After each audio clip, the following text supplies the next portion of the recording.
Каналыма қош келдіңіздер. Бүгін мен сіздерге осындай тез дайын бола қалатын, осындай үйдегі бар заттардан, яғни сәбізден, қызылшадан жасалатын салаттың түрін көрсететін боламын. Видеомды соңына дейін қараңыздар. Бізге қажетті заттарымызды өздеріңіз егер қаласаңыздар көптеп қосып, мөлшерін көбейтіп жасасаңыздар да болады. Менде азғана осылай жасадым. Ең алдыменен капустамызды осылай ұзыншалап майда етіп турап алатын боламыз.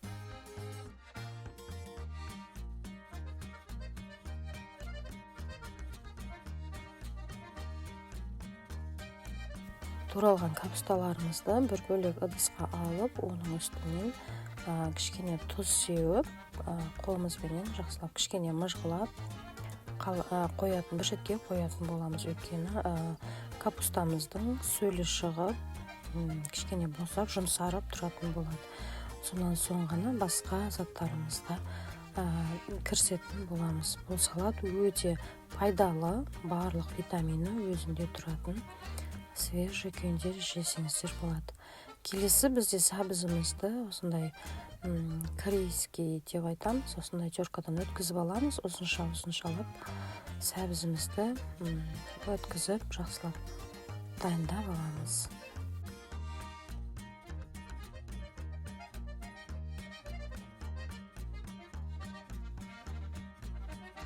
Енді қызылшамызды дәл солай осылай үлкіштен ұзыншалап етіп өткізіп аламыз. Оны да барлық витамин өзінде сақталған керемет салат және тез дайын болатын, міндетті түрде жасап көріңіздер. Келесі бізде сарымсағымыз, бір немесе екі тісше қоссаңыздар болады. Қаласаңыздар үкіштің майда көздерінен өткізіп жіберсеңіздер де болады. Бірақ мен осылай майдалап турауды жөн көрдім. Дәмі әдемі болып шығу үшін осылай қатты майдалап жүргеннен осылай дайындап алсаңыздар болады. Құрметті оқырманым, менің каналыма тіркеліп кетіңіздер. Егер тіркелмеген болсаңыздар, каналым пайдалы, көптеген видеоларды таба алатын боласыздар, яғни рецепттерді. Енді сарымсағымызды дайын, енді салатымызды жинап бастайтын боламыз. Зелен қоссаңыздар да болады. Укропты майдалап, турап, араластырып салып жіберсеңіздер де көрінісі әдемі болып шығатын болады. Енді біз осы капустамызды уже басылып әдемі болып тұрады. Барлық заттарымызды енді бір ыдысқа салып жинаймыз. Қызылшамызды саламыз. Өте керемет салат екен. Барлығы свежий, міндетті түрде жасап көруге кеңес беремін. Келесі бізде сарымсағымызды салдық. Майды қалауларыңыз бойынша қыздырып салсаңыздар да болады, бірақ менде жай ғана өзім құйып дайындадым, олай да болады.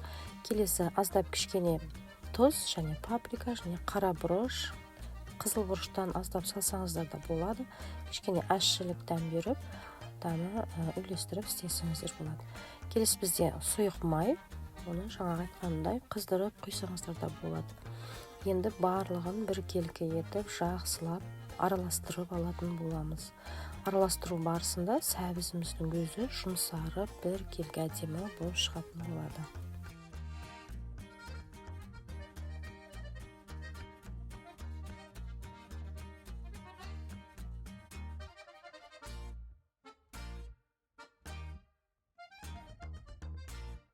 Салатымызды күнделікті жасап қойсаңыздар болады екен. Тез дайын болады және үйдегі бар заттарменен жасалады. Жасап көруге барлығыңызға кеңес беремін. Өйткені барлығымыз ұнады. Дәмі ерекше дәмді болып шығады.